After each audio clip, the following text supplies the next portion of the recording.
Dia masih termenung, jauh menatap seberang sungai di hadapannya. Burung-burung merpati berseliweran di atasnya. Namun, dia tetap tidak berkutik sedikit pun. Kepalanya masih tegak lurus menghadap ke depan. Hanya sebuah harapan dan kebingungan yang ada dalam bayangannya. Harapan akan sebuah cita-cita besar untuk dapat melanjutkan kuliah setelah lulus SMA, dan kebingungan akan bagaimana cara merealisasikannya. Bagaimana mungkin dia bisa berkuliah dengan keadaan yang sekarang?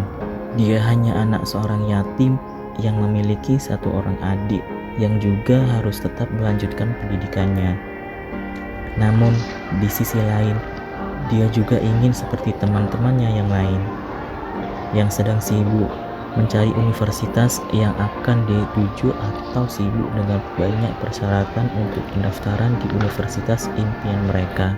Ayahnya meninggal 3 tahun lalu ketika dia masih duduk di kelas 10 SMA. Kepergian ayahnya membuat keluarga itu harus hidup lebih hemat dan kritis.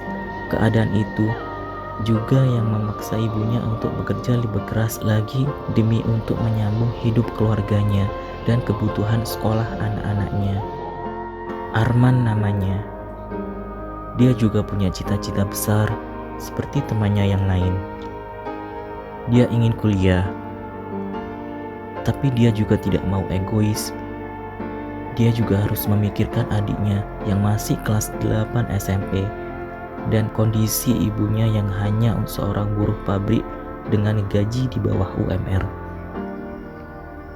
Untuk makan dan kebutuhan hidup sehari-hari saja kadang masih kurang. Lalu bagaimana harapan besarnya itu bisa tercapai? Mentari sudah mulai meredupkan cahayanya, dan saat itu Ibu Arman menemukannya. "Kamu ngapain ngelamun di situ, Man?" Tanya Ibu Arman. Ibu ngagetin saja. Gak apa-apa kok, Bu. Lagi pengen ngeliat sungai aja. Suntuk di rumah terus. Kata adikmu, tadi kamu gak boleh berangkat sekolah. Benar begitu? Iya. Kenapa? Gak apa-apa, Bu. Lagian kan Arman juga udah ujian nasional. Jadi masuk sekolahnya udah gak wajib. Ya udah, kalau benar begitu, ayo sekarang kita pulang. Sebentar lagi udah mau maghrib. Arman sebenarnya tidak tega untuk menolak ajakan ibunya. Apalagi dia tahu karena ibunya sudah mencari-cari dia dari tadi.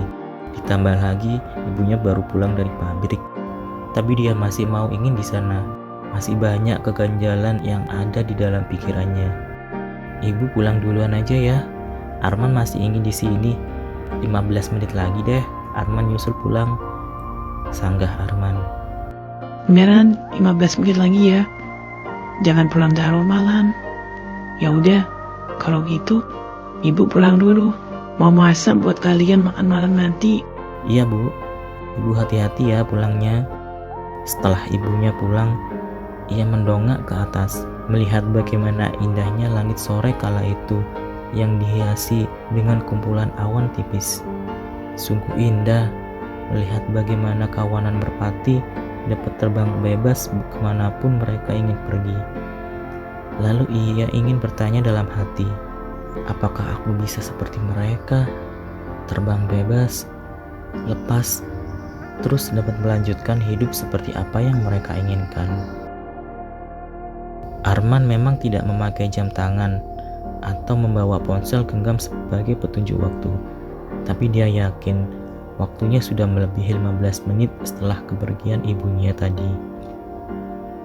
Sebenarnya dia masih tetap ingin termenung dan melihat sungai. Namun dia tidak ingin membuat ibunya khawatir. Jadi dia memutuskan untuk pulang. Dalam perjalanannya, ketika dia ingin menyeberang jalan, tak sengaja dia melihat brosur yang ditempel ke tiang listrik yang bertuliskan lowongan kerja freelance cuci piring di restoran Mandalika. Seketika matanya langsung tertuju pada brosur tersebut. Tanpa pikir panjang, dia langsung menyomot brosur tersebut dari tempat asalnya. Selama perjalanan, dia membaca berulang-ulang brosur tersebut. Apakah ini jawaban dari kegelisahanku selama ini? Kalau begini, aku bisa kuliah sambil bekerja, jadi tidak perlu menjadi beban ibu. Dipercepat langkah kakinya, dia tidak sabar menunjukkan brosur tersebut kepada ibunya. Dengan brosur itu, dia akan mengatakan alasan kenapa akhir-akhir ini dia termenung beserta alasan untuk menyelesaikan masalahnya itu.